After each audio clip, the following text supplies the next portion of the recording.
Get ready, because what you're about to see today makes absolutely no sense. Let's go back 150 years. Anderssen, playing with the white pieces, sacrificed everything and won one of the most brilliant games in history. But what's important is the lesson this game leaves us with, and that's what we're going to learn today. He understood something that almost no one else does. Initiative is worth more than any piece. We've said this many times, and today we're going to prove it.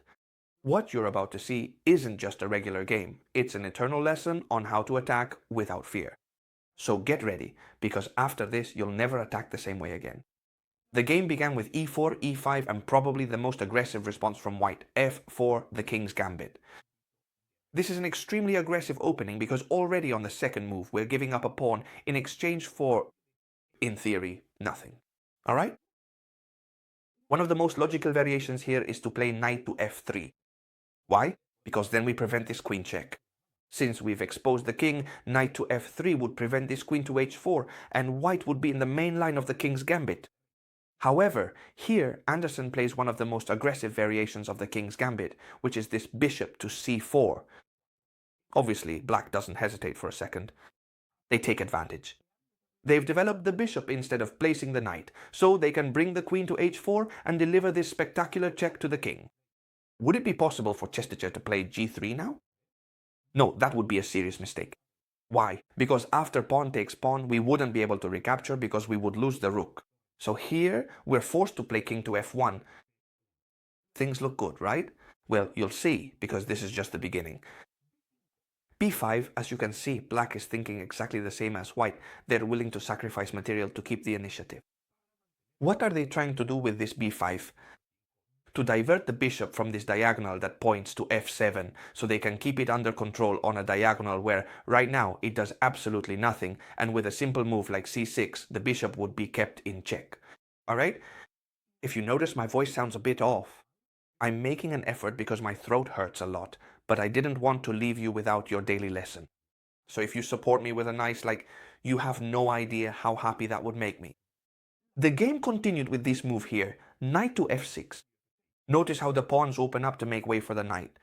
This chess set is spectacular. As you know, we've shown it several times on the channel so as not to bother you too much at the end of the video. I'm only talking about it for those who are interested. The game continues with knight to f3, and now, quickly, Anderssen says, "Queen, what do you want to do?" Here you're bothering me a bit, so the queen retreats to h6. Anderssen continues with the move d3, precisely to try to develop this bishop, and now a pawn is being threatened, with the queen behind it. This bishop suddenly starts to become active. It's true that for now bishop takes pawn isn't a threat because it's defended, but it is true that the bishop is getting better and better. A pretty strong move from the black pieces, knight to h5. What does knight to h5 threaten, friends? It threatens the following move, knight to g3, and as you can see here, the rook would be lost. It couldn't be captured because the queen is pinning this pawn. Therefore, what this knight on h5 is threatening is knight to g3.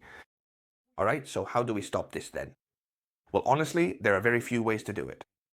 One of the best ways, perhaps the only one, apart from moving the king to g1, which would be very sad, is what Anderssen did in the game, knight to h4.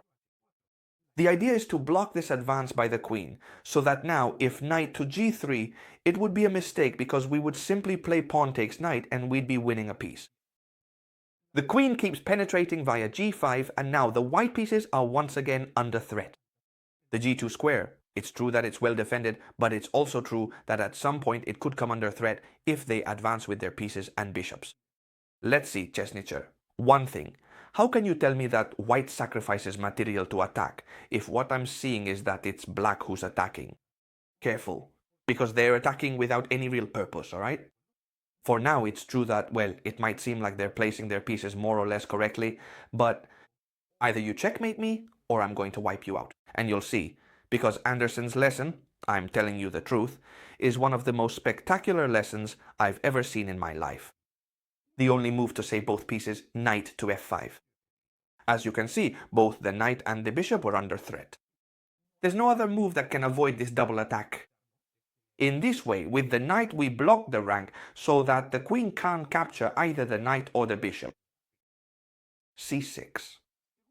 I'm sure many of you here will be thinking about retreating the bishop to c4 or pulling it back to a4, but honestly, Anderssen wasn't interested in those kinds of moves. He was thinking beyond that.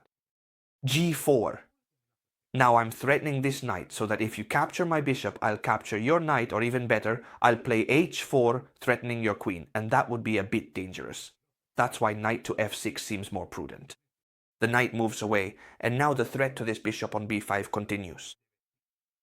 The game continues with rook to g1, a completely logical move. Why?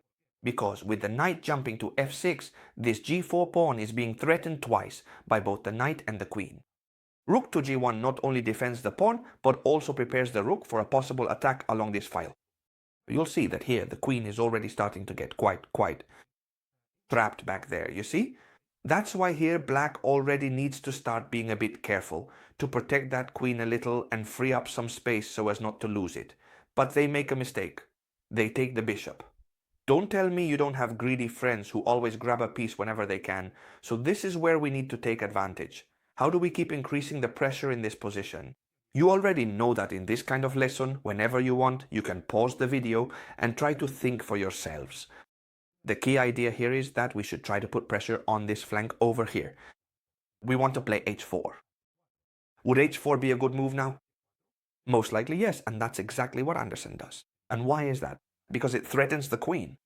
This pawn is well defended, and this other one is also well defended since this knight protects it without any problem.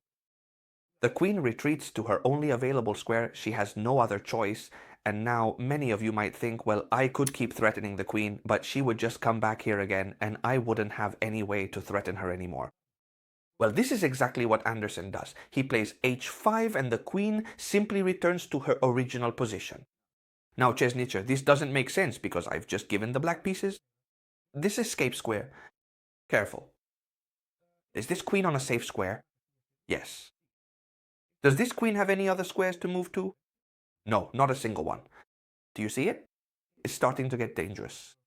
That is, if we could play two moves in a row now, we would play, for example, queen to f3 and bishop takes f4, and we would win the queen.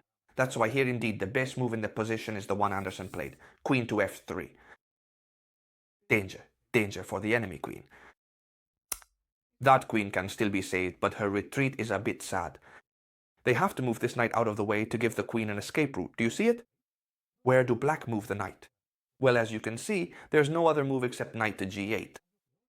It's very sad. Yes, it's very sad. Notice how the knight goes back home, but there's just no other choice. At this point, it's true that white can capture on f4, and in fact that's what they do, but black has at least found a good retreat for their queen. What do you think of the position? For now, we're down a piece, but of course I'm sure all of you like the position of the white pieces. The queen has to retreat, and the idea is that we should keep attacking, so why not bring in the last minor piece we have left? So it's true, our opponent is up a piece, but for us, pay attention, how active are our pieces? It's very important, really important that in your games, you keep your pieces active. No matter how much you're up a piece, if all your pieces are on the back rank, like in this case, it's not going to help you at all. Absolutely not at all. The game continued as follows. Bishop to c5 threatens the rook. Where do you think Anderssen moved that rook? You know where he moved it, right? For now, he didn't move it. Knight to d5 threatens the queen. And it also threatens something else. Knight to c7, check, and I take the rook. So, if they attack my rook, I can launch a much better attack, right? A much stronger one, which is threatening the queen. Queen takes on b2, a bit too greedy. What do you think? Do you think this queen takes on b2 is a good move? Interesting. One rook is being threatened, the other is being threatened too, but at the same time, they're allowing knight to c7. Honestly, the truth is, here black might be getting a bit too greedy with the material. You know that materialism is one of the sins of chess. Taking too much material and losing the initiative. And in this game, it's completely, how do you say this, proven, right? Bishop to e6, and this game is about to collapse. Because if now bishop takes bishop, then knight takes follows. And that king would have practically no escape, because bishop would follow. Bishop takes, knight takes. The king would go to f8 and then checkmate would come here. So it's clear that for now this bishop can't be captured. But the player with the black pieces says, well, I'll just take your rook. I'm not going to capture that bishop, I'll capture your rook instead. Excessive greed. I've been telling you this the whole time.